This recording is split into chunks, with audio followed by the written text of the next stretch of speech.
Okay, my name is Mr. Bailey, and I teach English 10 and World History at Northside High School in Fort Wayne, Indiana.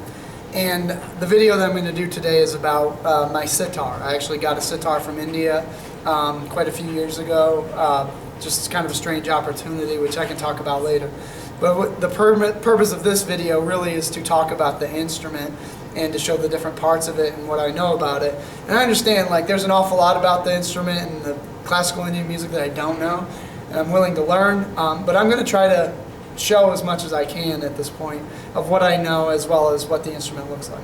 So the instrument we have is down here, and it's basically got a few parts, and it's similar to a guitar in a lot of respects. We have a gourd on this side, and on top of this gourd what we have are two bridges. This bridge is the one for the 7 strings that you actually pluck, and then there's a bridge underneath down here for the sympathetic strings. And the sympathetic strings are exactly that. Sym means together, path means emotion. So in other words, like when I play a certain tone like this, those two tones will actually resonate together, and that's why they're called sympathetic strings. They're a little difficult to tune because of reaching them underneath the set of strings up here, and also the fact that the tuning keys are basically wood jammed inside of wood. So you got a gourd at the top, and then you've got a neck made out of wood. And then on this end, what you see then is the tuning keys for the 7 major strings that you play. And they also have the lotus flower engraved in the top of them. And then what you have down here, and this is detachable, is something called the Soundboard. This is a hollow gourd. In fact, if I turn it a little bit, you can see that it's hollowed out underneath. It's hollowed out, and it basically amplifies the instrument. So now we'll go back to the overall sound and what's actually in the instrument.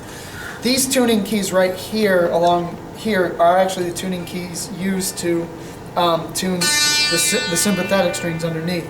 You can see that I've got a little bead right there. The little white thing that came with the original sitar broke, and Fort Wayne, Indiana, where you're going to find repair pieces for a sitar. Then what you see also then are the frets, and the frets are held on, and I'm going to flip the instrument over. The frets are held on by string, and that way then you can actually move and slide the frets upward and downward according to the tone and what tune you have it in, etc. But basically they're raised up above the sympathetic strings but still below the strings that you would actually play. Now as far as tuning is concerned, the strings that you actually play are tuned to what would be considered in Western music all 1s and 5s, except for the main string. So like this sitar happens to be tuned to D right now, so this is a D note. And then this string going this way is an A note below it. So there's your 1 and then your 5. And then this is back to the 1. So it's kind of faint because it's a thin string trying to play that low bass tone. And then this one is an A note again, so there's your 1, 5. And then there's a little floating bridge right here specific to this string. And there's a D note. And then there's another floating bridge up here for this string that's coming along the side for the highest D note. These strings right here that are connected to this, and then this last string are really used for accent when you play. And then the 3 kind of right here in the middle are used to make that drone sound. And when you alternate between the picking of those 2 sets of strings, it kind of goes.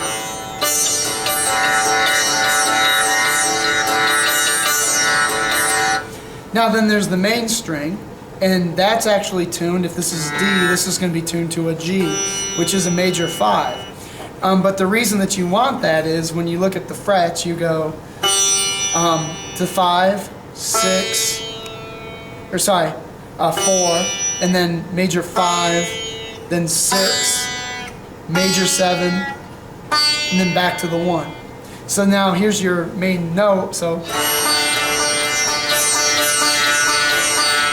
And then going up and down then, so be like do, re, mi, fa, sol, la, si, do.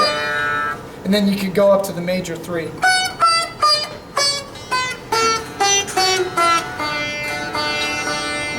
And then when you're actually playing a lot of Indian music or music that goes along with the sitar, it's highly effective then to be using the Mixolydian scale. So that'll go 1, 2, 3, 4, 5, 6, flat 7, and then back to the 1. But basically that's how a sitar works. I always get questions too about the bead here at this end, and I don't know if the camera can see it, but the bead at this end is actually used if this string goes flat. You push the bead in here and it tightens the tension on the string so that you can finely tune it to the A. We'll go back to the top end here, and we've got the same kind of beads here. I don't know if you notice our bell system is actually tuned to D. This right here, this swan, is actually the fine tuning that allows for the sitar, this main string, to be tuned upward in case the string goes flat. Same thing with this bead down here. And I'm going to move the thing over to the end, and you can actually see how the strings are connected to the end base to it. And see actually the spatial relationships among the beads and also the bridges. The last thing I always get questions about, other than having to play it, is what's on my finger right now. This thing is called a mizrab. It is the equivalent of a pick. I had to get a YouTube video on how to make these out of wire. Usually they're made out of piano wire, and usually the piano wire is of a thinner grade, but you work with what you got. I actually had mizrabs originally from India, but over the years of playing the sitar, they broke because I would overuse them. But basically you use this to pluck the instrument, and you get an idea. If I'll maybe show it right here. Are we good to go? Yep. All right. So it'll look like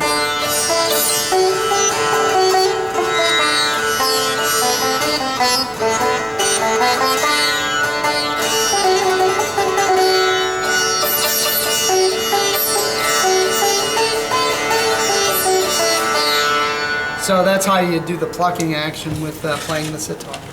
So there's my little tutorial on the sitar, and I hope that it clarifies any questions you may or may not have. And I'm Mr. Bailey, English teacher.